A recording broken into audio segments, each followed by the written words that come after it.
best of the year. Can you believe it? We survived.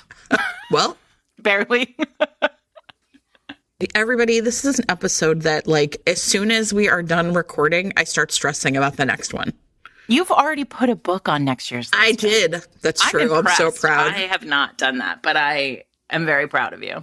You know, we're recording this on November 13th, and so it could be, like this year, for example, there is a book on the list that was actually published in December of 2023 because it came out after we recorded. Yeah, we don't operate the way other places operate, where they, like, are sticklers about the calendar. And part of the reason why we don't is because we like for you to be able to get the books. And so if you can't get the books, then they can't be on the list. So... and I might have a book for next year already on the list too, but I just haven't pulled the trigger yet. I mean, it feels very like prematurely ejaculating to like put a book on the list. I need to be hopeful about 2025, Sarah. And so does everybody else. Everybody else is like, good job, Jen. I mean, I am still very impressed. And when you told me what book it was, I was like, oh yes, I approve. So there it is. It worked out great. All right. We'll come back to that in a year. Welcome, everyone, to Fated Mates. I'm Sarah McLean. I read romance novels, and I write them, and this might be my favorite episode of the year. Yeah, I'm Jennifer Prokop, a romance reader and editor, and I am also very excited. It feels like, with great, this is the episode where I feel the greatest sense of, like, responsibility. Yes, because so let's talk about that. Let's talk about the, like, responsibility, because I feel the same exact way, and I don't think that is always the case with people who make best of the year lists. Oh, God, no. I sometimes think, listen, I know some of the people out there who listen make their own lists, make these lists for, like, very important places, and, like, sometimes I feel like you people just, like, it's just, you're, like, raw dogging it. Oh, boy. If Merriam-Webster does not make raw dogging the word of 2024. Don't do it. Okay, well, it's not. But I sometimes think, like, it's like, I don't know, I like that. And that's it. But I think we do, like, y'all, we stress. There are many emails that go back and forth between us and Pocket Books in Lancaster, Pennsylvania, our independent bookseller that sells the Best of the Year box. It's stressful in different ways in different years.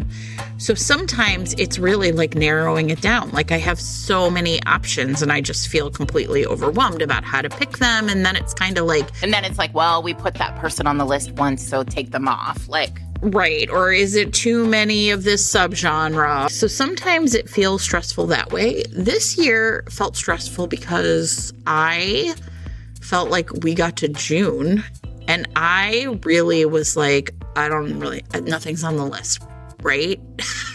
And that was not true, right?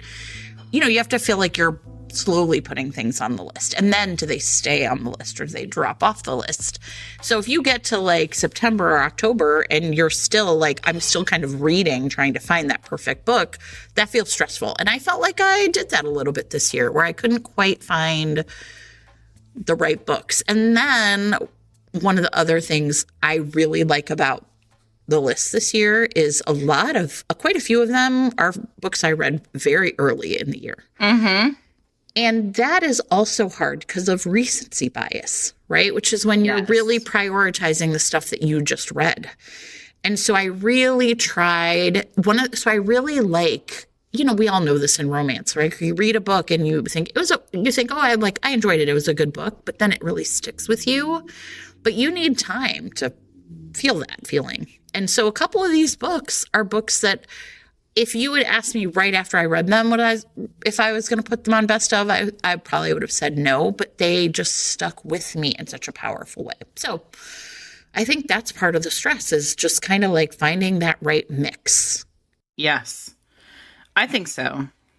The other thing I always feel guilty about, everybody, I'm just going to name it here, is, we're not huge romantic suspense or romantic-y readers.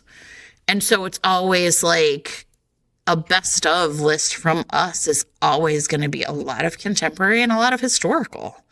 That's like in that way, even though we're different readers, I think we both are drawn to that. And so I always feel so guilty about it. Like, oh my God, I didn't try hard enough to. Yeah. You know. I mean, I think that is true. And I think that if we do put a romantic suspense or a paranormal on the list, it's because it's like really risen to the top for us. Like it feels like, wow. And I think we're just not, but I don't think our listeners come to us for the best romantasy of the year. Like surely that list exists and it should. If it doesn't, it should. Somebody should put it up somewhere because there was so much romantasy this year, but we do not have a romantasy on our list this year. Although I do have at least one that has like a little bit of something else in it. Yeah, I agree. I have something that I would say is magical realism. Yeah, so I mean, we do limit ourselves so that everybody knows. Here are the rules that we keep for ourselves, although it's our thing, so sometimes we break them. We limit ourselves to 10 books, although there have in the past been 11 lists of 11, but this year it's a tenner. And we also try very hard not to put our friends on these lists. So we may know someone on the list. You may be familiar. Like we may have, for example, had somebody like on the podcast before. But we try to keep like people who we text daily are not usually on these lists.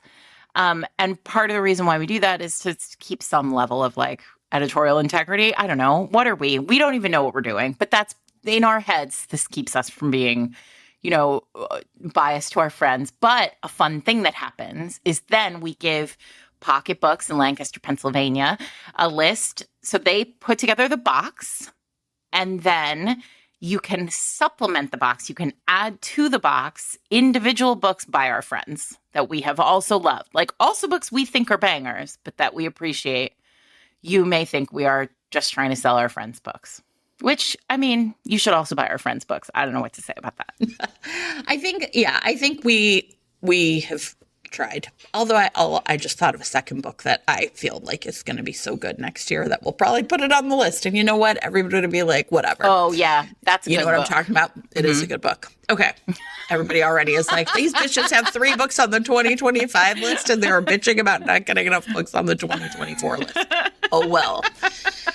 Well, here's what I want, though. When we talk about why we put them on the list, I want to know also, like, what is the itch that this book scratches? Because, like, I feel like for me, there was a lot of that this year where I was like, this book made me really feel good reading it. And this is why. So I just want to put that out there that, like, I would like us to do that. Every book on the list is a book that I couldn't put down. And that is something I think I really value in the reading experience of a romance. It should sweep me away.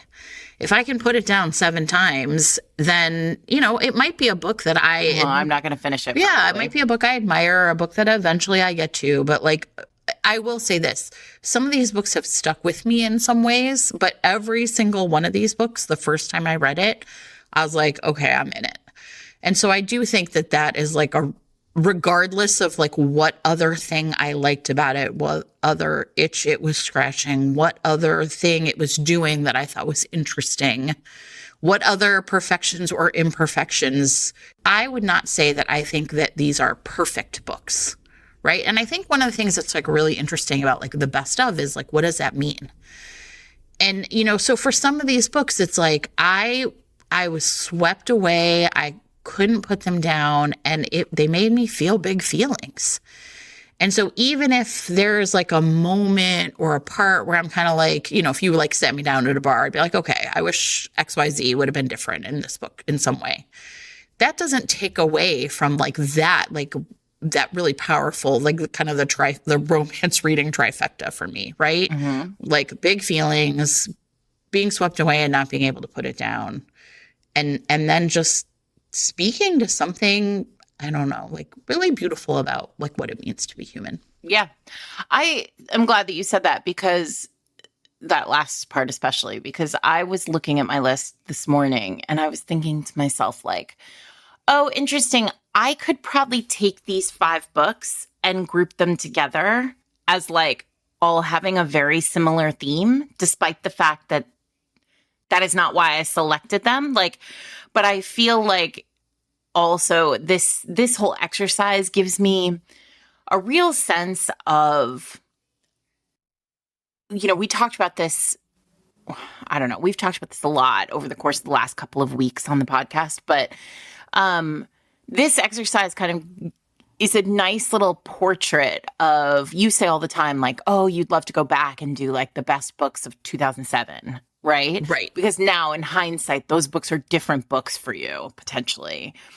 I do think, like, when you choose the best books of a year, when you alone, like one person, and this means you out there too, not just us, but like select your 5 favorite books of the year, often there is something to be said about you that year in the selection of those books. Yes. And I think when they are romance, often, I think for us, because we, like it or not, read a ton of romance, right? So like when we are good at seeing what a good like I'm not confident in a lot of things, yeah. But I am very confident that like I can tell you if a book is a good romance or not, right? And so, and even if I don't like it necessarily, I can tell you if it's a good romance. Correct. And so I think when we choose like 5 great romances from a year, often it's not just saying like, oh, this is what Sarah was experiencing in 2025, or what year is it? 2024. But it's also like, what is romance going through in 2024? So everybody, there's a page on our website. It's fatedmates.net/best of. And this, if you've never been to this page, it has all of our best ofs, which this is now our 6th time doing it. Our first year, we didn't make a best of list, which cracks me up. This is like a brassy decision. Like, let's be qualified to list. I'm proud of us for not doing that in the first year. Like, we were not ready. Yeah, we are also, it would have been 6 weeks babies. in, right? Who knew what we were talking about? So, but then I think about it, like, so if you look at it, so it has, all of the lists. And so this will be 60 books now. Good luck to you, everyone. Enjoy your reading. Right. And that's like kind of the thing I do feel like when I look at that as a whole list, I'm like, these are great lists, right? Like there are books that are shorter. There are books that are longer. There are self-pub books. There are traditionally published books. There are queer books. There are books by every kind of author. There are books by trans authors. Like I feel like if you want to, like, I don't know, like that is the part that I think is really exciting, because I feel like when the best part about romance for me is like, you can read any type of story. Who do you want to be today? Yeah. And when I look at this list, it's really fun to think about, it's historical, it's contemporary. I mean, okay, there's not a lot of dragons. I'm sorry. There's no dragons on our list, I believe. Well, for what it's worth, dragons are new. Dragons are new. I mean, in the last 6 years.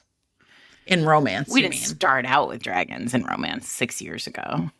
Now I'm going to have to Cressley go back and promised look. us a dragon and never delivered. Cressley Cole, I'm still mad about it. Yeah. So I think that's the other part, is I really do feel like if you had a friend in your life who's like, I might be interested in reading a romance, like I feel confident that you could send them that page. Yep. And anyone could find a book that they would like to read on that list. 1,000%. And that's the part that I think is really cool too. I think it really, like, looking at it today, really reminded me, like, romance is fucking cool as shit.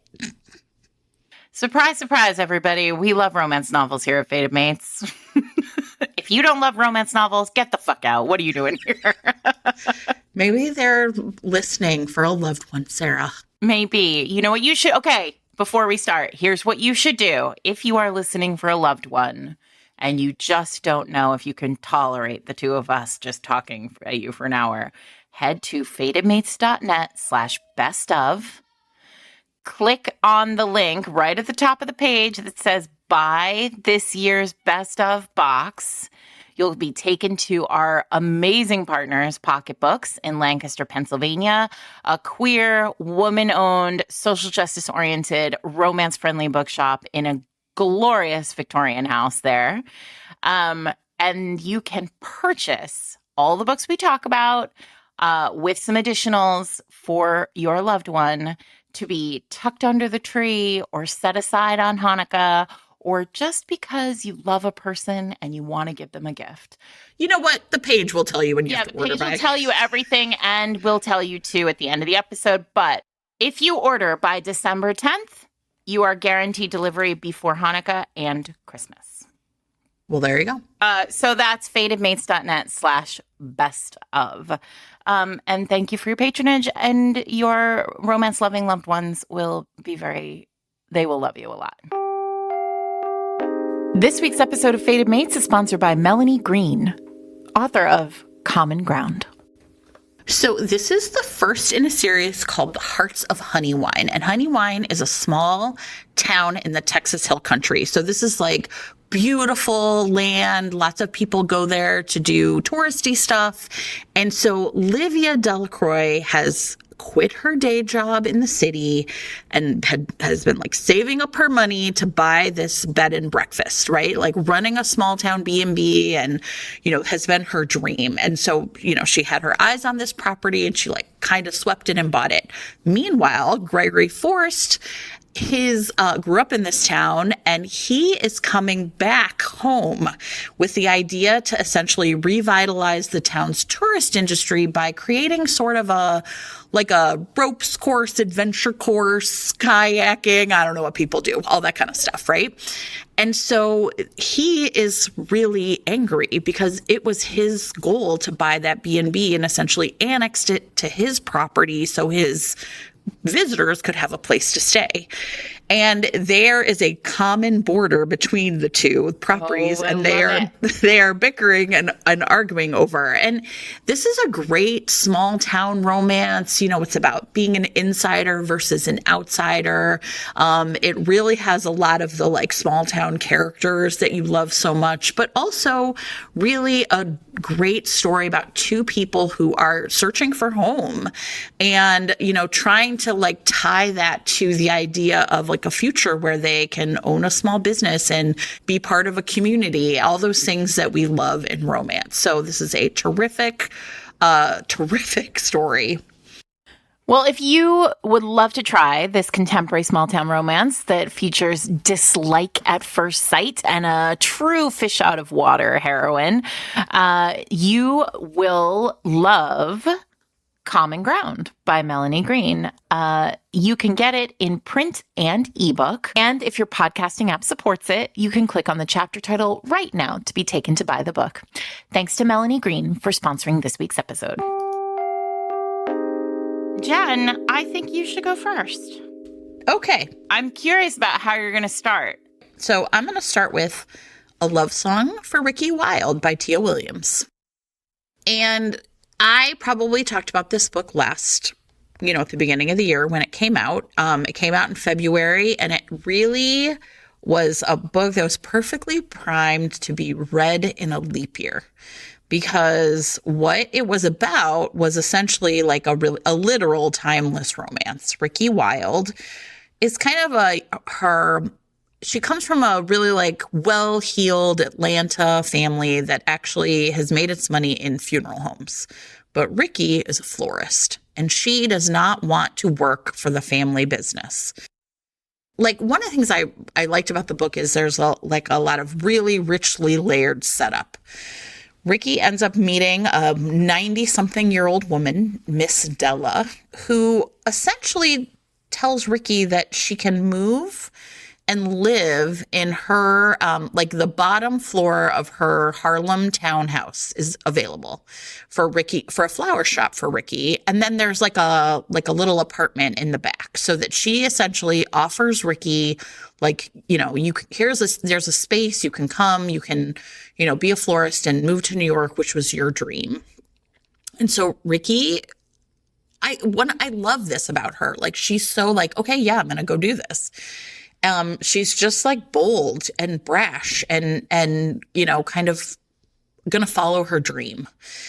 And what happens is that she like meets with some limited success as a florist, but it's really hard to break into the business. And so what she ends up doing is taking her flower arrangements, like if they're essentially like too old to be sold, like they're on their last legs, and she takes them to famous sites around Harlem from the Harlem Renaissance. and takes photographs and is making like an Instagram where she's talking about the history of Harlem and like her honoring these places with her flower arrangements. And so like it's a really big part of the story, like, right, like the background of Miss Della, who's in her 90s. So she like remembers some of this stuff, or she was around, right? Now, at the same time, Ricki meets a very mysterious man named Ezra, who she figures out essentially is cursed. And I'm not going to like really give away the whole thing. It has to do with time, and it has to do with leap years. And he and Ricki, I think, are like literal star-crossed lovers. Like, he's cursed. There's no way for them to be together. And one of the things that I think I struggled with when I read this book the first time was like the ending. Because I was kind of like, when a book like this, it's always, you're like, how's it going to wrap up? And the thing I ended up feeling, like, really, I've read this book 8 months ago, 10 months ago. It's just really feeling like now how brilliant it is that Tia let Ricki and Ezra feel like romance is almost always, people are like the captains of their fate. And I think she was really comfortable with letting them instead feel like victims of it. And yet, with the help of Miss Della and a lot of magic, they find a very like hard-won and impossible happy ending. I also really loved that book. And you talk about the way that it, like, fate kind of washes through them. And I think that's something that I have seen a lot in books this year. And actually, I have a book on my list that sort of feels that way, but also has this magical realism piece to it. So I'm going to talk about Kylie Scott's The Last Days of Lilah Goodluck, which is also an early book. It came out in February. I don't know. So maybe this was like vestigial of last year, right? But so everybody knows that we really love Kylie here. We think we think she's a really genuinely terrific writer. And this book gave me a lot of joy because the premise itself, Kylie is very good at a premise. And the premise of this book is Lilah Goodluck, who is a librarian, for those of you looking. She is at a party, and she leaves at the very beginning of this book. She leaves the party and she's crossing a busy street. Or she's about to cross a busy street, and a woman steps out in front of traffic, and Lilah saves her life and like grabs her back. And like there's a sort of very chaotic moment. And then the woman turns to her and very calmly reveals that she is a witch. And that and she says, I'm going to give you 5 predictions. And Lilah's like, no. And she's like, be quiet and listen to me. I'm giving you 5 predictions. And she says, your boyfriend is cheating on you. You will be passed over for like the promotion that you are up for at work that you really want. Your soulmate's name is Alistair George Arthur Lennox. And the winning lottery numbers are, and she rattles off a list of numbers. And then she says, and I'm very sorry to tell you this, but you will die next Sunday. Whoa. And Lilah's like, what? And then the witch like disappears, like basically like is gone into the crowd. And like, she's like, that's crazy. Like, obviously that's like a Los Angeles crazy thing that happened. Right. Except like the next day, within 24 hours, it's revealed that her boyfriend was cheating on her. She does not get the promotion she thought she was going to get. And she has won. She couldn't remember all the classic, right? Like, really, this is one of those moments where, like, in the hands of the wrong author would have been mishandled, but like she couldn't remember all the numbers, but she remembered some of them, so she played them. So she made like an enough amount of money, like enough for like, say, to take a week off out of your life and like do some shit. And then she almost gets hit. She gets into like a kind of other car situation, and the driver of that car is Alistair George Arthur Lennox, illegitimate son of the King of England. Kylie, I love you. It's perfect. I love it. And then of course she's like, oh shit. Like, that's 4. There were 5 predictions. That's 4. And then she basically tells him right in that moment, she's like, this happened to me. She tells him everything. And he's like, I'm not your soulmate. And she's like, no, you're not my soulmate. And then she's like, but what if you are? And what if I'm going to die? And then he's like, you're not going to die. And Jen, there is this through line in this book that is so great because what Kylie does is she takes this, like, the like old school romance, like, you're not going to die. I won't let you die. Of course. I'm not going to let you die. Grab the doctor and say, if she dies, you do. Like, that kind of thing. And he is so arrogant and so like. Well, he's the king of England's son, Sarah.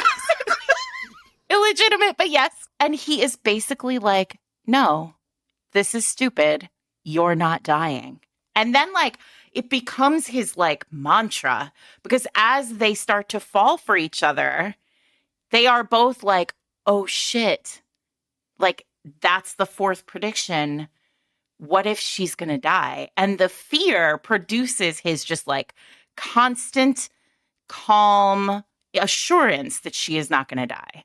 And then like, and you guys, then she like creates a bucket. It's basically a bucket list book. She like creates a list of things she wants to do like in her last week before, like, if you have 1 week left, like, what do you do? And like, she has this man who like is a decent, kind dude who's like, yeah, okay, I'll do that stuff with you. And so they like do her bucket list. And some of it is like, I just want to like watch my favorite movie again. Like, it's really a beautiful book about like time and who we want to be and like the things we want from our world and the things we want from the people around us and like how lucky we are to just have each other. And it's really, I'm getting like teary thinking about it. It's like really a beautiful book. And I'm very happy to put it on the list. I love it. Kylie is a 2-timer on the list. You put her book, Repeat, on the very first list in 2019.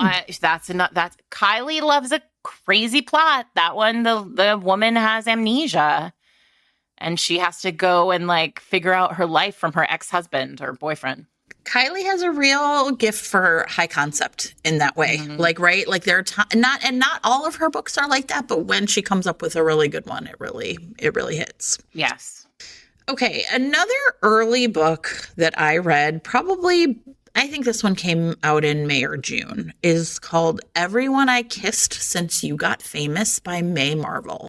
I have this on my shelf because of you, and I haven't read it yet. But here, tell me again why I should. So one of the things I really love about this book is how it really, like, I don't love a slow burn, but I loved this book and it was a slow burn. And so sometimes the books you put on the list, right, are the books that kind of make you rethink something that you thought about yourself as a reader. So in this case, we have Katie Price and Will Green. And these 2 women were best friends when they were in high school because their moms were best friends. This is in Green Bay, Wisconsin. And they have like sort of big plans for college and what's going to happen next. And what happens instead is that Katie ends up becoming a movie star. But the way she became a movie star is she ended up this man who married her, right, and then told everybody he made her a star, but it was an abusive relationship. And now it's, I don't know, 10 or 12 years later, and Katie is still wildly famous, and she's escaped this marriage and escaped this man and escaped this relationship, but it has left really deep scars. And so she is at home with her parents who, because of the publicity and I mean, this man like wasn't going to really let her go. He still constantly talks about her and, makes it about him. And, so and of course she's like this gazillionaire. She bought her parents a home that has a lot of property and a big fence around it and can be protected. And, her parents go out of their way to protect her, even though her mom is still best friends with Will's mom. So they're having a Christmas party and like Will shows up, and Will is famous in her own way. She's lowercase f famous. And it's really interesting that there was an Instagram angle in Ricki Wilde, and in this one it was a TikTok angle. Will has a TikTok where she only puts up 2 videos a week, and in these 2 videos she kisses a stranger. That's the whole thing. And one of the things I found really that worked so well about both of these books is really both these books captured exactly like the zeitgeist of those 2 particular social media platforms, right? Yeah. And right. I don't know if that makes sense. Like sometimes people put social media in a book and you're kind of like, well, that's not going to really, but it was very believable that Will would just like kiss a stranger, kiss twice a week. And it was, she would meet people and they would know who she was, or she would explain it to them. And, these are people she was attracted to or not, or women, men, non-binary people, you name it. And the whole thing is that like, it's made her kind of a star because people are so fascinated by the intimacy between strangers. Yeah. And so Katie really knows about Will's small f fame, and Will knows about Katie's capital F fame, but not about the truth about her marriage. And so what happens, of course, is that like Katie stays in Green Bay and they like get to know each other again. And they kind of like realize like, oh God, we weren't best friends in high school. We were in love with each other, but we were like 2 girls in Green Bay and we didn't know that that's what we were feeling. And, Will is really, wants to, has always wanted to go to law school. And instead so there's like this whole thing, again, like very similar to the way you were talking about Lilah Goodluck is like, what do you want your life to be? And that's not over just because you are not 22 anymore, right? You can change your life in a lot of really meaningful ways. And the thing that I thought was really beautiful about this book that really stuck with me is just this idea of like how careful Will was with Katie once she figured out what was going on. And how beautiful it was for the 2 of them to realize, like, I don't know, look back at their own past and see like a different version of the truth than they thought existed. The other thing I want to say, and it's not a spoiler, but it's something I admired about the book, which is romance sometimes goes for big feelings, and sometimes the way they do that is, let's be honest, it can be a little bombastic. And I really thought that what was going to happen is that like this evil ex-husband was going to show up in Green Bay and like swing his dick. And you know what I mean? I really kind of was dreading it because this is such a gentle romance about building feelings carefully over time. And I really respected that the authors, like, he never appeared on page. The specter of him was there, but like she was free of that man. And even when they go back to Hollywood, right, of course, Katie has to return to her life. The question of, he never like appears to ruin anything. It never felt like dramatic like that. It just felt that May Marvel, who's like 2 authors, I don't remember their names. I'm not gonna say it. It really felt like May Marvel knew exactly what they were going to do and then like did it. And it's just a beautiful book, a slow burn, like a sensitive, beautiful portrayal of feelings. And also if you are a book where you're like, I really want to read a book where like there's great kissing, Will knows how to kiss. Right? And this is a book that deeply respects the art of kissing, and I loved it. I love that. Yeah, it's great. This week's episode of Fated Mates is sponsored by Lois Templin, author of Heart of the Hawk. All right, historical romance girlies, we have a medieval. Oh boy. Lay it on me, Jen. I'm ready.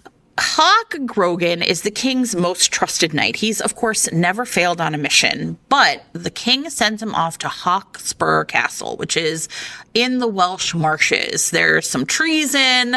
The king needs to get to the bottom of it, so he's going to send his best guy. And Hawk, of course, roams around the castle as if it's his own and is, brooding as one does. So he is trying to figure out what's going on, but he is really drawn to Lady Alice. This is the Lord's sister, and he just finds her beguiling, but also really doesn't trust her, right? She's so flustered. She seems to be lying about things. What is going on? Meanwhile, Lady Alice is sure that everybody is loyal to the king, and this is like my favorite plot in every medieval is like, who's really loyal to the king or not? And so she is determined to prove and like save the village, right? Like if it turns out that something's going on, the king is going to come down like a ton of bricks. So I think Hawk is the ton of bricks. Anyway, something is amiss at the castle, and so Hawk and Alice have to team up and figure out what's going on. There's growing attraction between them, of course, but there's still this lingering feeling of, can we trust each other? I love Can We Trust Each Other? If you also love Can We Trust Each Other, and medievals, and enemies to lovers, and forced proximities, and hero defies the king for the love of the heroine, then this one is... Yes. Listen, I mean, of course you do. Who are you kidding? Heart of the Hawk is for you. You can read it right now in print, ebook, or with your monthly subscription to Kindle Unlimited. And if your podcasting app supports it, you can click on the chapter title right now to be taken to buy the book. Thanks to Lois Templin for sponsoring this week's episode. Okay, I'm going to go to Jess Hardy because I think one of the things that really struck me about what you were just talking about was this sort of sense of all the layers of life that come into these romances with characters who have been through it, right? And so Jess Hardy is currently writing a series called the Bluebird Basin series, and these are all I talked about the first book in that series, Come As You Are, last year. Because it's like they're billed as Gen X romances. So as somebody who is like a baby Gen Xer, elder millennial, like this really speaks to me and in a way. And so this book, Lips Like Sugar, which came out at the beginning of this year, is the second in the series. The hero, and what I love about the romance reader in me, the romance lover in me, and the rockstar romance lover in me, really likes that Jess does not just give us like two normal people, right? Just like it's like everyone I kissed since you got famous, right? Like they're like, so Cole, the hero, is a former punk rock like band drummer, like basically think like, Dave Grohl, but not a dirtbag, right? And so he is the bandmate and best friend of the hero in the first book. So it's like it has a real like classic romance setup, right? Like here's our next couple. And he turns up in town because the couple from the first book is getting married. And the heroine of this book, Mira, it's a small town romance. She is the small town baker.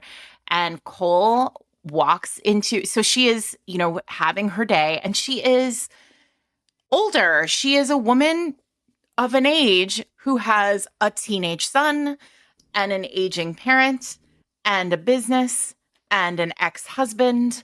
And like, she has a big life full of big problems and big love, right? Yeah. And love in all the different ways that love exists for us. Like when we get to a certain age, like she is struggling with like her mother's her mother is showing early signs of dementia. Her teenage son is like pulling away and like starting to make friends and like doesn't want to sit and watch TV with her every day. Like she's like going through it. So anyway, as though that is not enough, on this morning before the wedding, into her bakery arrives her ex-husband, who has also been invited to the wedding his new, beautiful girlfriend. And she is just like, ugh, Like, and now this. And she doesn't want this man back. There is no like, if only, she does not pine, but she is just like in that place, when something happens and somebody from your past shows up and you just want them to think you're doing great. Yeah. Well, luckily Cole walks in the door right at that moment. And so Mira's like, I'm doing super great. Here's my boyfriend. Right? Aging rock star. She kisses him full on the mouth. He, of course, is like, all right, I'm in. Let's do it. Let's do it. He's a rock star. He's used to women throwing themselves at him. Yeah, except like he's, of course, like, oh my God, she smells like vanilla or whatever. And like, she's perfect. And she's like, will you be my date to this wedding? Like, because then, of course, it becomes clear that they're all going to the wedding. And so the ex-husband's like, well, obviously this is your date to the wedding. And she's like, I guess it is. And then, oops, they're in a fake relationship. And it's just so darling. But what's cool about it is this. The book is not about the wedding. Like, the wedding happens, and then Cole has to go home to Seattle, like far away, where he has an adult child and a grandchild. And like, he's a young grandpa, right? And so, I mean, grandpa can get it in this one book, right? So, and he's like, no, like, that's my daughter who I love more than anything. He lives with them. Like, they are like, he has a life there. And she has a very real life in Montana, right? And Jen, you and I have talked about this, I think, on the podcast. Like, we often talk about like the problem with long distance relationship romances, or distance being a problem, a conflict in a romance, is that it just feels like logistics. Right. But in this scenario, like, it actually doesn't feel like logistics. She cannot leave her like aging mom and her teenage son. Like, he has this like real relationship where he like wants to see his family daily, right? Or like regularly. Yeah. And so like love starts to look different. So it has these like really sexy text messages, and like, they have this long distance relationship, but there is this sort of rain cloud that feels like very intense, that maybe they won't be able to make it work because grown-ups can't always make it work. Right. The benefit to this is that he has a terrific relationship with his adult daughter, who is basically like, you love this woman. Like, you deserve happiness. Like, we are happy. Like, you are a rock star. We will figure it out. And it's this kind of really, I spoiled the sort of like how it all sorts itself out, but nobody cares. You're all going to read it or not read it. But like, there is something very powerful about all the secondary characters in this book just being decent.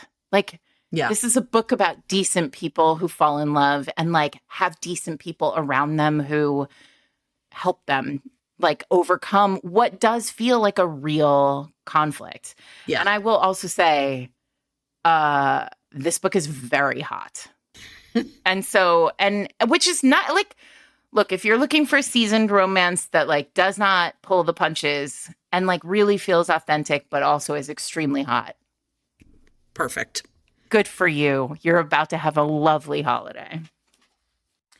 So that was Jess Hardy's Lips Like Sugar.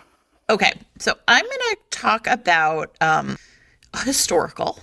Everyone knows I am a real sucker for a Beauty and the Beast retelling. And so I was powerless to resist The Beast Takes a Bride by Julianne Long. Now, everybody, this is, from what I can tell, the 8th book in a series called The Palace of Rogues.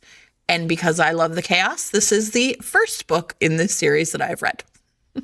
Right? So you don't need to have read the entire series. I mean, I think you would probably have a nice time if you wanted to.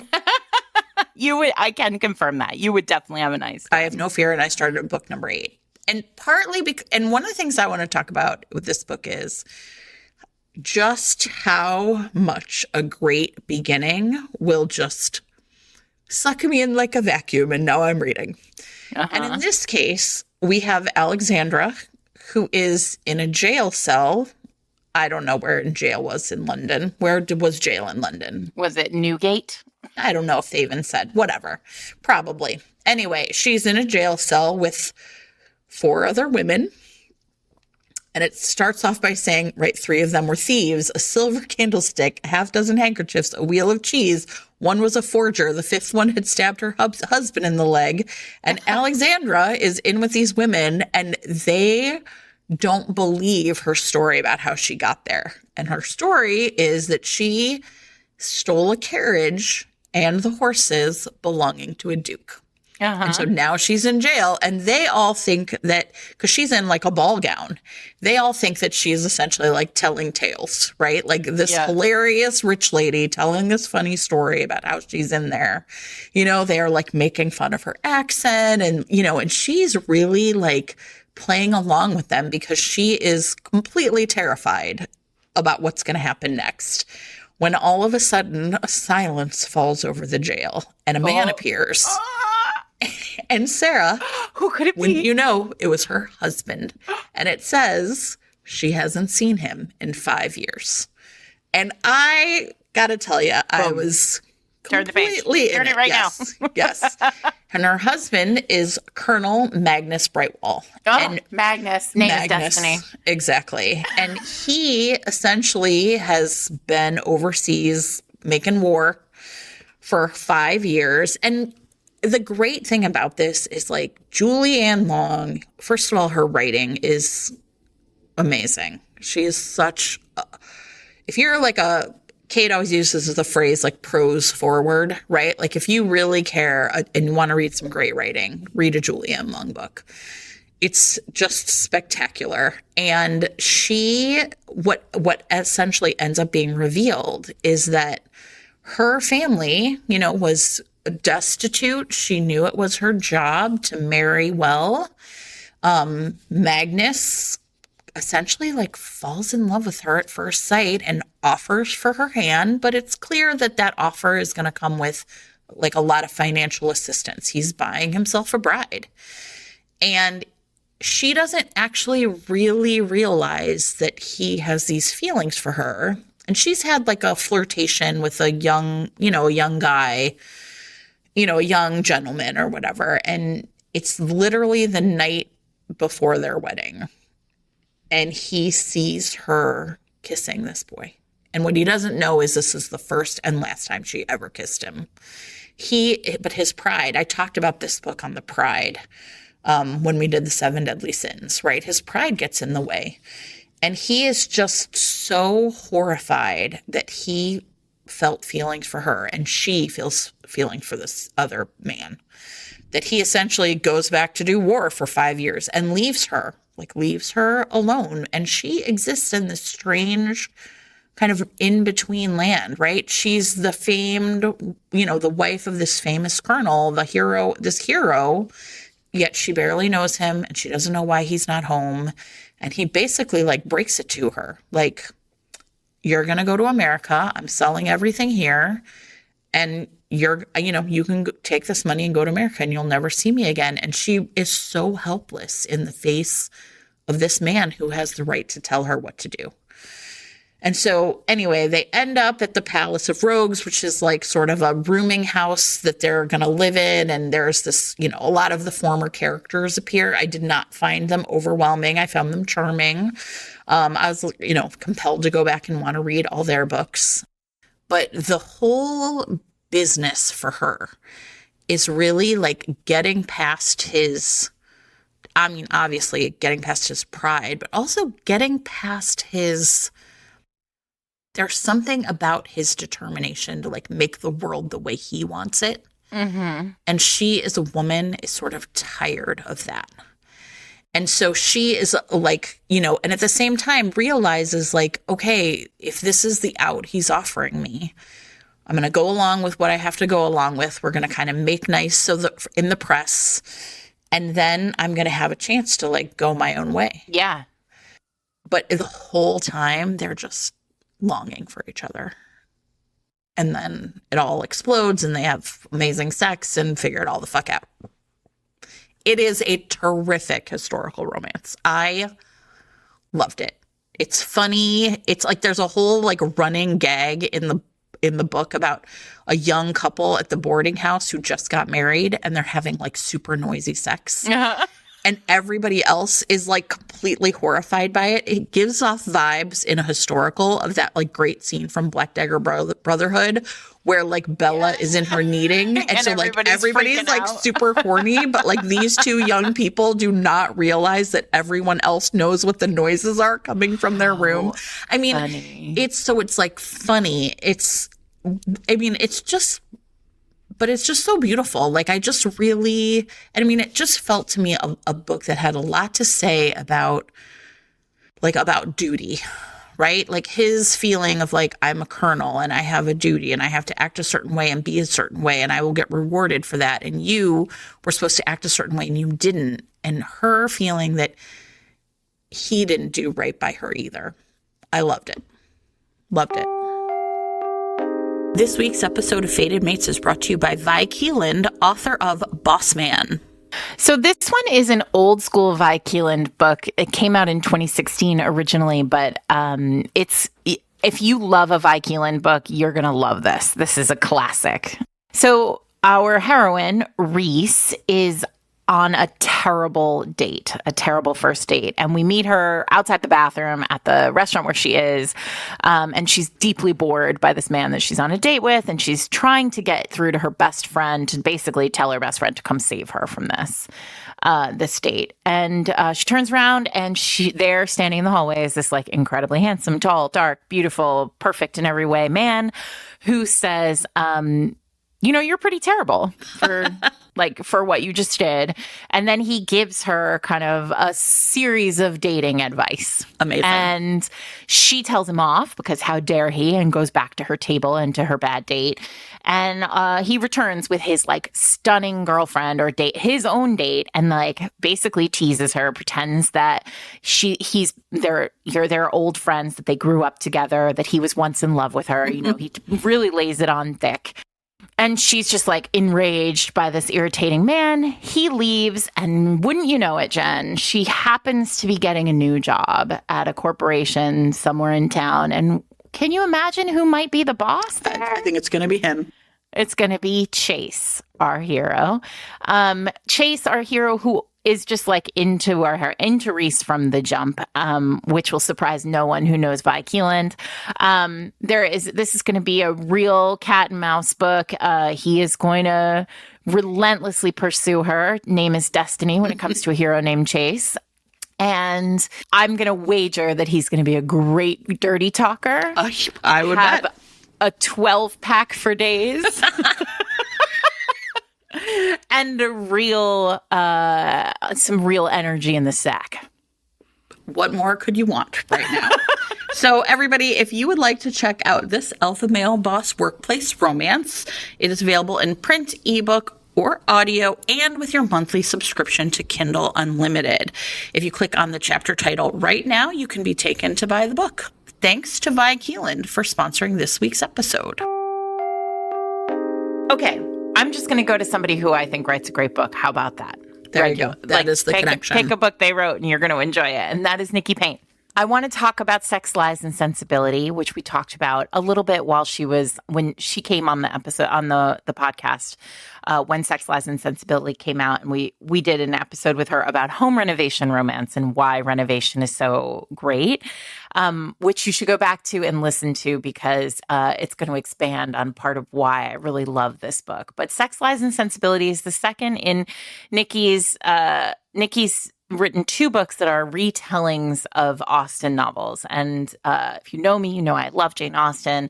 This is a retelling of Sense and Sensibility, but with a kind of really terrific modern twist. The heroine of this book, Nora, and her sister, Yan, they discover upon the death of their father that they are the other family, that he has been married and had a full family, and they believed that he was their father and their family, and they are actually the other. He leaves his entire estate and holdings to the other family, with the exception of a plot of land and a rundown home building on that plot of land in the backwoods of nowhere, Maine. to these two girls. And these two city girls, one of whom, Nora, who is, well, these two city girls get, they realize that they have to go to Maine, right? Like this is the next thing for them.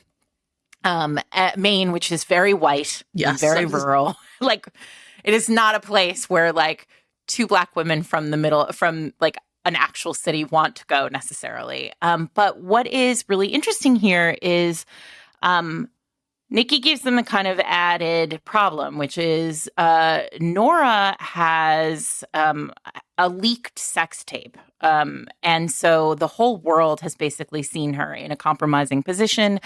And she like needs to get the hell out of like anywhere with Wi-Fi, honestly. Like she could do with just like having a quiet moment of like not being the most famous person on the internet for the week.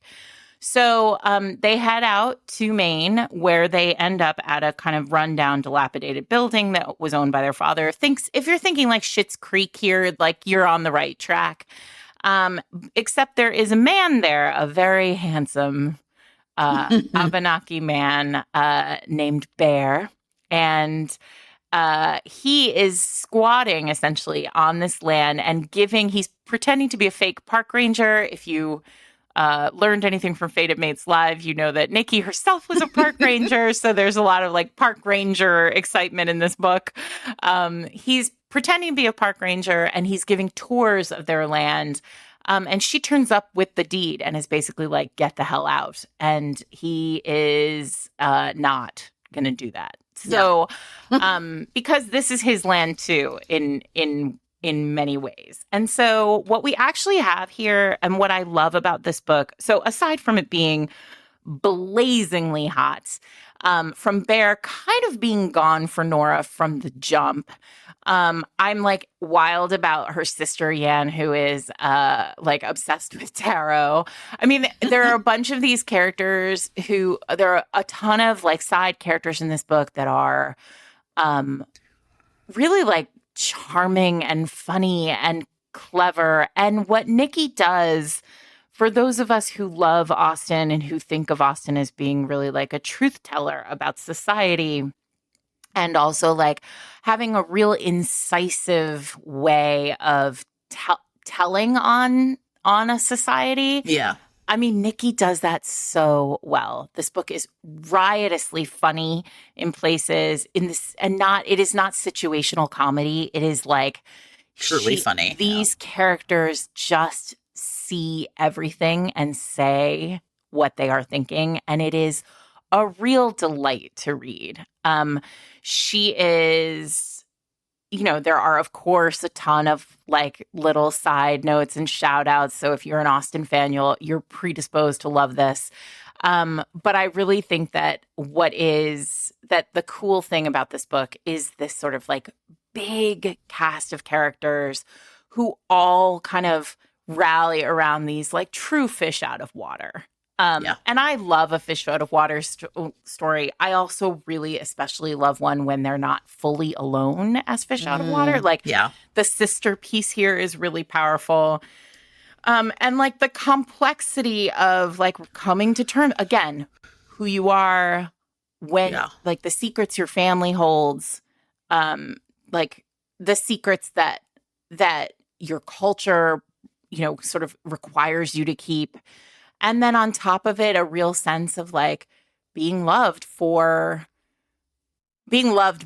and for someone who being loved like by someone who is like so completely out of your world, right? Like showing up from the city and like, meeting a fake park ranger.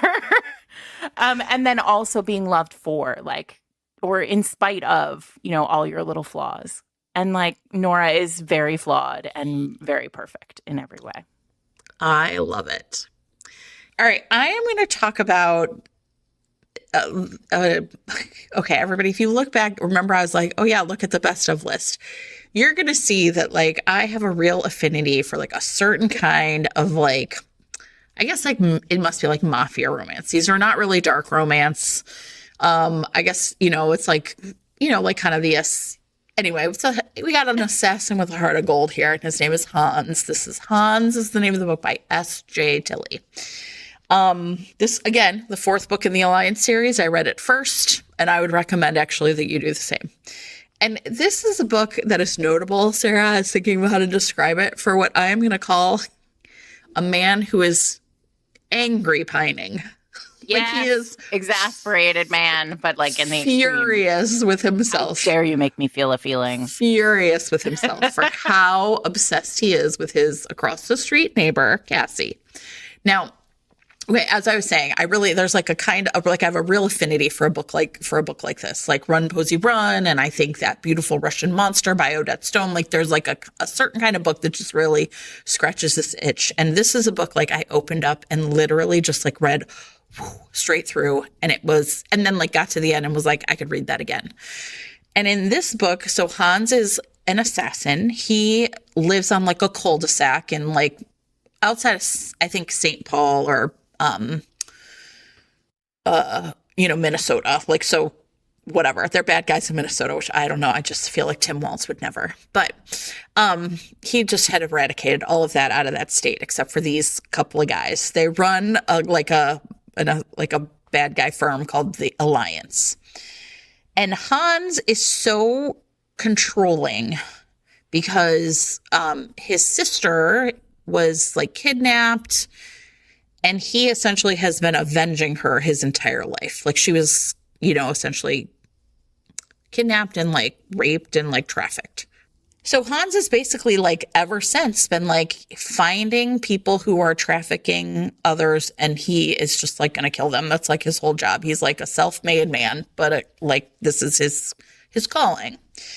And he controls his whole like street. He owns several homes on the street. Nobody would know this, right? Like there's all these safe houses and tunnels. And so this is like his little fiefdom. But he's away on a job for like, a couple of weeks. And in that somehow magic amount of time, the house across the street is available, and Cassie like rents it and moves into it. And she he pulls up, and she's so like, boy, I thought this street would be busier. Why doesn't anybody live on it? So he pulls up, and she like toddles across the street and like meets him. And he is just like instantaneously in love with her. And I was like, I am in it for this book. But it's now a year later, and he cannot let himself like talk to her. But she is really determined. And so she is like cooking for him, like baking for him every week. And so she'll like come over once a week, and he like watches her on his cameras and like leave it on the front step. And no book has ever done this trope better. She is a terrible cook, but because he is making it for her, he like forces himself to eat this food. And it like just sounds insane. Like at one point she gives him like charred corn cookies, and he's just like, Cassie, what are you doing? But he like can't help himself. Everything. Right? He like forces himself to eat it because she made it for him. And of course she has no idea, right? She has no idea. Listen, so of course, it's like the bad guys find him and find her, and they're off on these adventures. And, at one point he goes to her family's home, like they're kind of on the run, and they like stop off at her parents for some reason. And her dad like recognizes that he is a dangerous man. Like she's like, this is my neighbor Hans. And her dad totally clocks that this guy is like a killer. Anyway, everything about this book delighted me. I am not going to lie to you. It was completely over the top at every moment in feelings, in execution, in plotting, and I could not get enough of it. And I literally, like, just thinking about it brings me great joy. It's like I put it back inside the vault because I know I'm going to need it one day.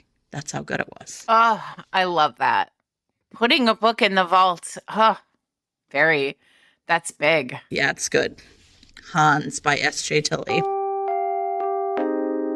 This week's episode of Fated Mates is brought to you by Avon Books, publishers of When the Moon Hatched by Sarah A. Parker.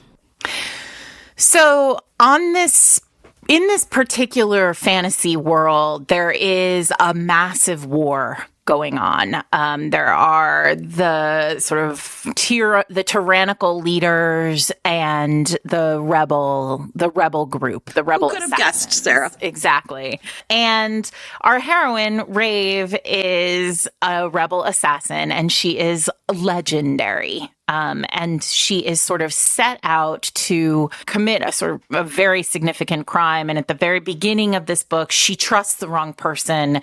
She makes a huge mistake, and through a kind of tragic event ends up imprisoned herself by a group of powerful fae who intend to hold her up as like a model of why the rebellion must be quashed. At the same time, the king of this world, Khan, has lost his greatest love. He is in absolute kind of emotional turmoil. He has donned this kind of crown that he doesn't really want.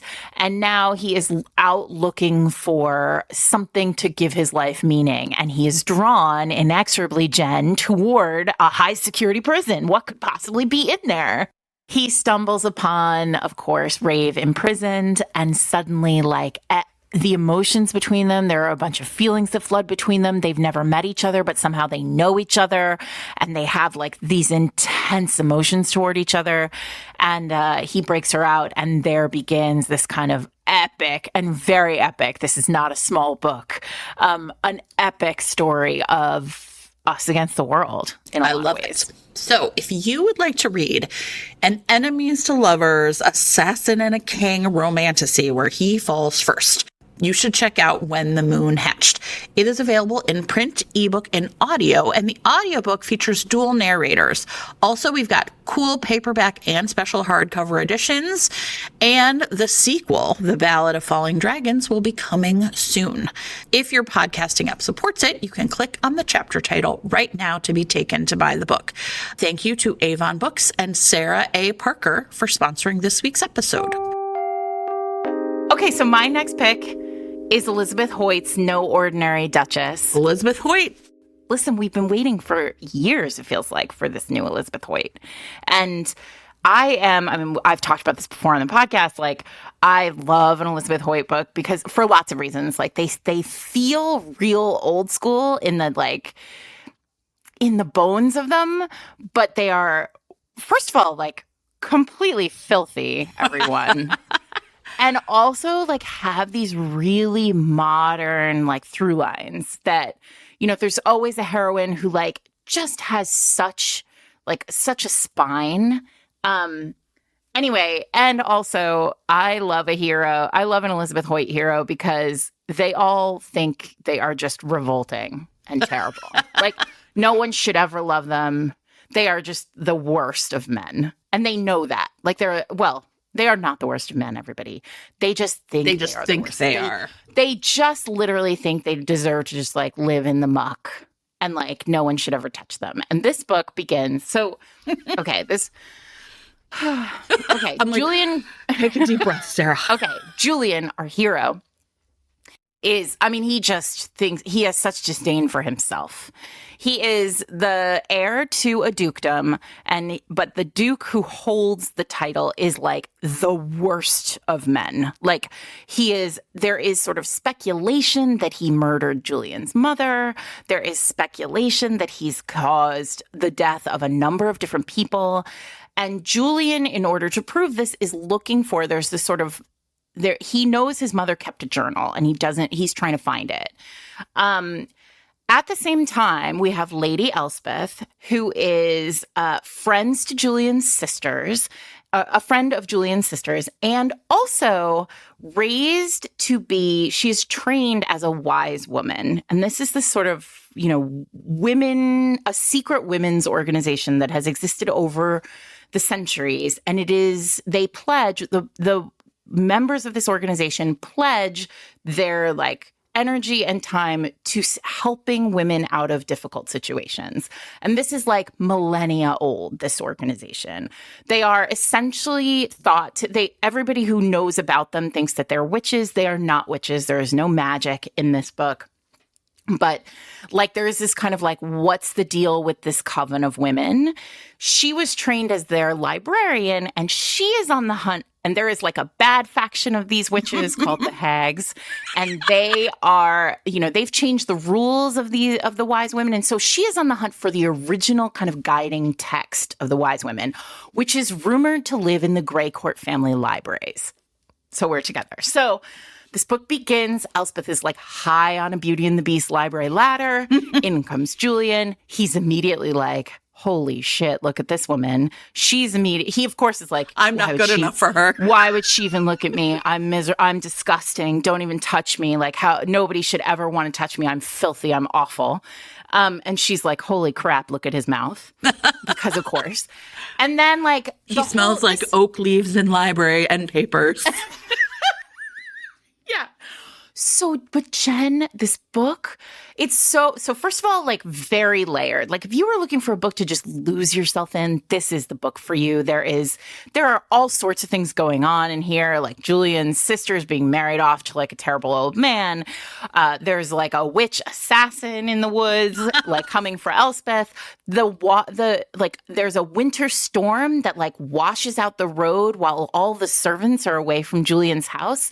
And so it's just Julian and Elspeth for like the middle of this book, alone going, like they're cataloging his library, each searching for their own thing, and then also discovering that they just want to bone. Like it's so sexy and intense and private, and you really feel like you're in a phone booth in this book a lot of the time. Yeah. But also there's this massive world. Like it feels so much bigger and so much smaller in so many different ways. Like she's just such a talented, it felt like coming home. Like if you are a Elizabeth Hoyt fan, this book is going to really hit for you. Also, I should say this book was very for Sarah and not really for Jen, because it turns out that one of the reasons why Julian thinks he is just like the worst and like nobody should ever touch him is because he has a very particular kind of need, which is that he is a sexual submissive. Well, there you go. And Elspeth is like, I'm into it. She finds a book like tucked between his mattresses, like under his mattress, and she's like,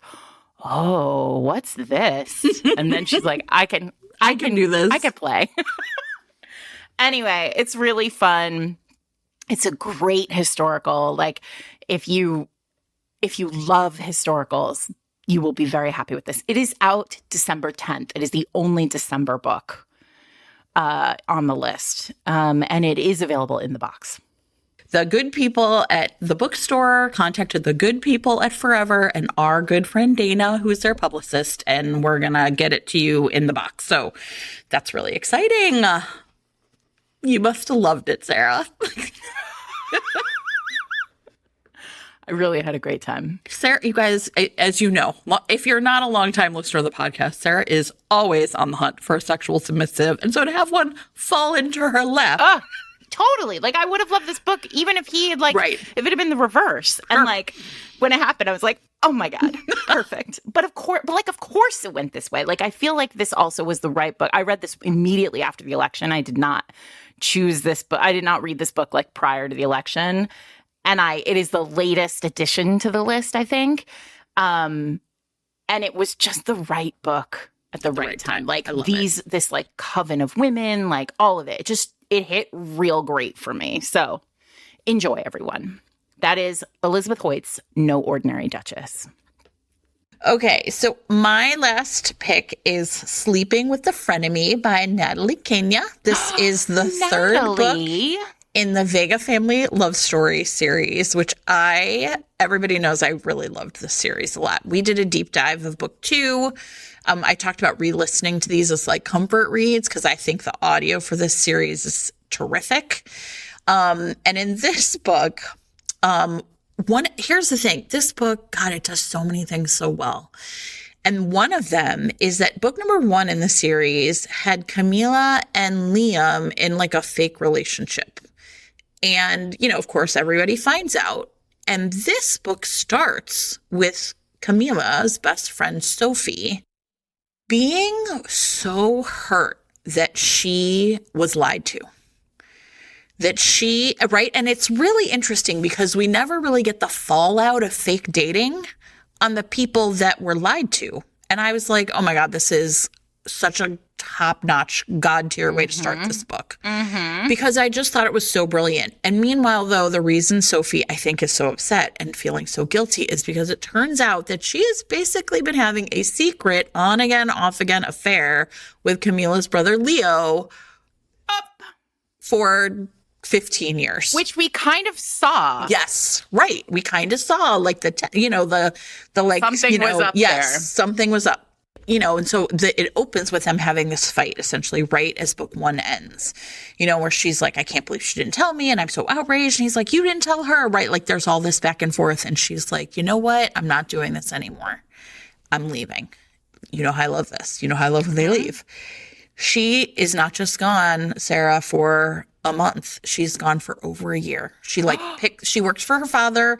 She picks up, she goes to Paris, and she is like peaced out. She's to Paris. To Paris. Listen, A+. I know, Sophie, you brilliant thing, you. She comes back to Chicago, right? She makes peace with Camilla, but like her and Leo are like just like in this push-pull, and they can't figure out how to like get past the way they were when they were young. Especially because it's all kind of secret. Now, halfway through the book, you realize that essentially, again, like meddling grandparents are like one of my favorites. The meddling grandparents, his abuelo, her abuela, are like kind of secretly dating themselves. And they have been like arranging things so that like Leo, like Sophie's apartment where she was going to live falls through, but Leo has an extra space, so she's going to be his roommate.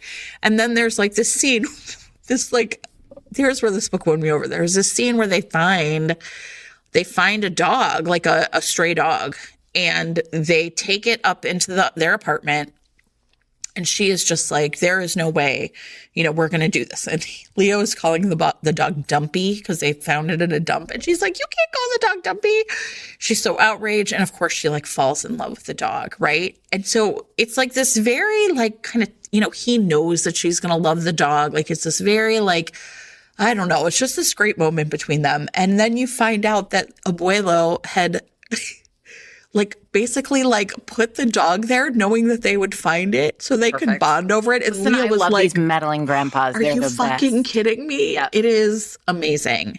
Now, here's the part though, like despite how much, listen, I don't think anybody does like genuinely funny. Like I laughed out loud a lot when reading it. But also like all of the like, oh my God, like I did a panel with Natalie and she talked about like how much she loved telenovelas when she was growing up, and like all of like there's so much going on in this book, but it is all perfectly done. And here's the thing, when the breakup arrives, I'm not even going to call it the third act breakup because I really was like, oh yeah, God, they broke up. It is over. And it's all because of the like completely like they can't again like the way they were in the past just like comes roaring up to meet them on a day when both of them just sort of like experience huge failures. And yet so believable to me, like the emotional weight of this. So if you're one of those people who's like third act breakups are so fake, or, this is a book that I think really does it well, that really just shows like there is a time when people just feel like they are at an impasse and that there's no way forward. Of course, there is a way forward. It involves the meddling grandparents some more. It is, just terrific. This book I loved from beginning to end. I have a really funny, like, footnote to the story. Remember earlier, I was like, don't let me forget to tell you about Poppy.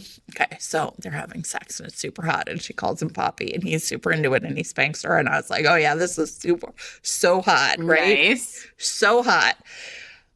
I was at work today and my colleague, Max, who has a very adorable little girl, she like came in and was like, Poppy. And I was like, Jennifer, this isn't sexy anymore. I'm so sorry. I'm sorry, everybody. But I'm going to get over it and go back to it being really sexy. But it's just really funny. Like, it's so cute. So anyway, this book, this whole series, I think delivers like, again, that like gut punch, emotion, the fall in and keep reading it. You can't wait to find out what's going to happen next feeling. And because it's so richly layered and really, like, I think does more with like a big meddling family than a lot of books. Like, there's a ton of characters moving and moving parts in these books, and it all just like kind of perfectly wraps up. Yep. Not just this book, but the whole series. And I think people will be reading these 3 books for a really long time. Yeah. Well, it's interesting, right? Because I said at the beginning that I think that like there are through lines on all the lists, and like these big families are definitely. I feel like there are more big families in romance this year than ever before. Yeah. And so I guess it sort of makes sense that my last choice, my last pick is Rules for Ghosting by Shelley J. Shore, which I'm not going to spend a ton more time talking about because I did talk about it on the death and dying, the death and more. I read what dead did we people. call it? What did we call about it? Yeah, the basically the pandemic episode. What I didn't talk about enough, and I sort of regretted after that episode not talking about, was the romance piece of it, right? Because we were so focused on a very particular kind of thing. But what I do want to say before I get into the romance, so this book, Rules for Ghosting, Ezra is a child of a sort of big Jewish family. He has a brother and a sister and his parents, and it begins on Passover, like with a Passover Seder, where everything just goes fully to pot. Like they are at this dinner. His mother reveals that she and their rabbi, have been in a relationship, are in love, and are in a relationship now, and both she and the rabbi are leaving their husbands for each other. And like, it's chaos, right? And so one of the things that's really interesting about this, and then on top of it, the family owns a funeral parlor, and Ezra is a doula, a baby doula, who like then is sort of called in because mom and the rabbi go on the run for a little while. They go kind of walk about while, everything is left in chaos.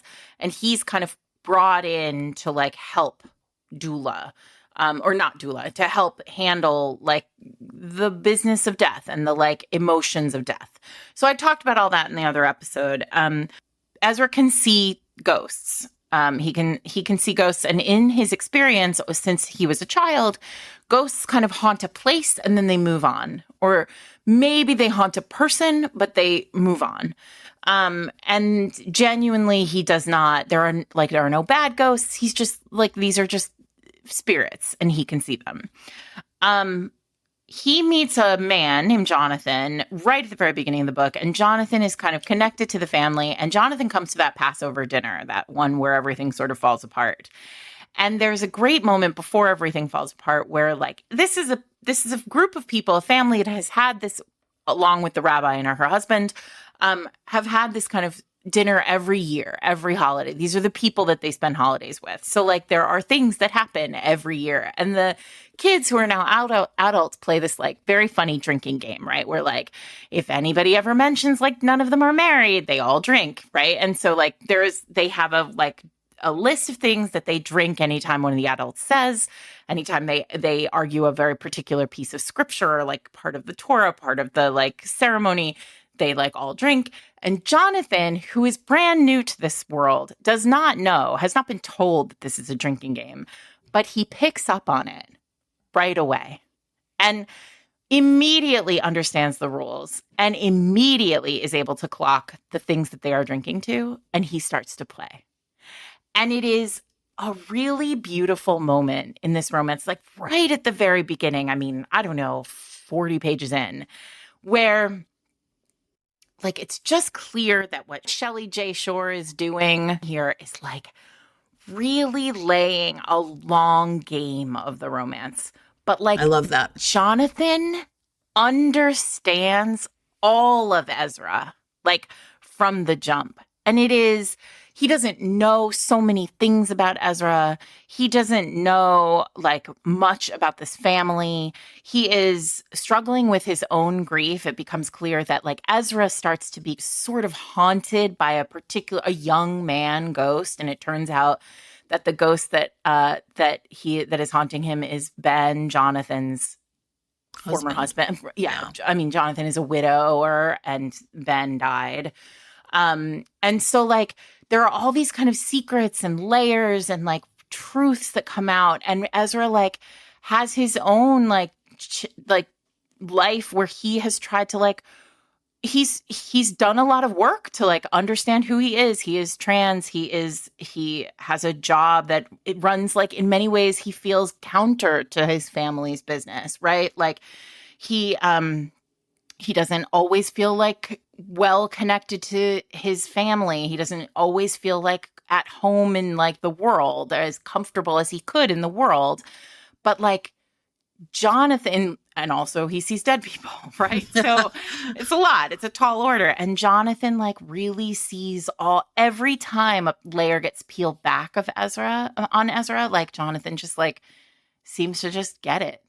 And it's a really comfortable read in the sense that, or comforting read, where like you just feel like that's really what love is, right? Like in its purest, most kind of, and I don't say this pejoratively, like in its most ordinary form. Love is like, I see the challenges that you face and I love you for them. Like I love you. I understand you. I feel like what is being explored in Rules for Ghosting is like how we have to understand each other to love each other.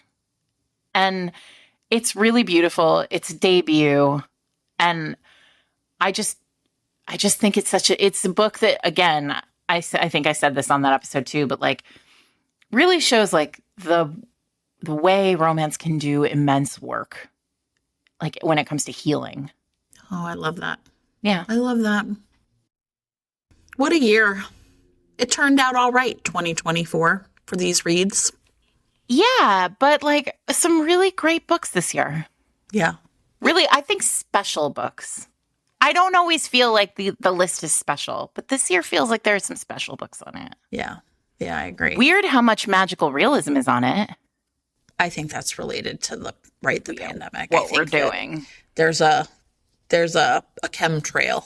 Yeah, well, like right? Like Ricki Wilde has all that time stuff. Lilah Goodluck has the witch. Rules for Ghosting has an actual ghost. And even that Elizabeth Hoyt has like witches. Yeah, has a witch in it. Well, Sarah, I'm gonna order myself this box and then listen. So if you've already read or owned some of these, what I do is I order the box and I like pass them around to my friends. I put them in little free libraries. So you can buy the whole box from Pocketbooks. The website will be very clear about like kind of what's in the box. I think obviously Hans is an indie book. Hans is an indie book and couldn't be ordered. Some of the other, there's a hardcover in there, Ricki Wilde. So I think you'll see, like, they do a great job. There's usually, like, additions. So, for example, like, maybe you can add other books from the series, etc. So they do Pocketbooks does a great job setting up the page that will direct you through, like, ordering a box in all of those directions. So we're really happy to have them as partners in this. You can find all the information on these books, the full list of these books, and the information on how to order the box from Pocket Bookshop in Lancaster, Pennsylvania at fatedmates.net/bestof. And it'll be right there at the top of the page. So enjoy yourselves, treat yourselves, because we all deserve it more than ever this year. And then as a reminder, you can always find the individual books on our website. We link to bookshop.org so you can support your local indie, and many of which are becoming community centers and community organizing hubs in the next now and through the next few years. So support your local indies because bookstores are important. And if if the book is not available through indies, you can find them through Amazon. We keep all the links there. Thanks for listening. Thanks for reading. And thanks for romance. Happy 2024, everyone. We did it. I am Sarah McLean. I'm here with my friend Jen Prokop. We are Fated Mates. You can find us every Wednesday wherever you get your podcasts. Please like and subscribe on your favorite podcasting app. Reviews are a delight for us and for others to read, to know if they should come listen to us. You can find show notes and full lists of all the books we talk about every week in show notes at fatedmates.net. And in general, we love you. Thanks for coming back every week. And we will be here again next week.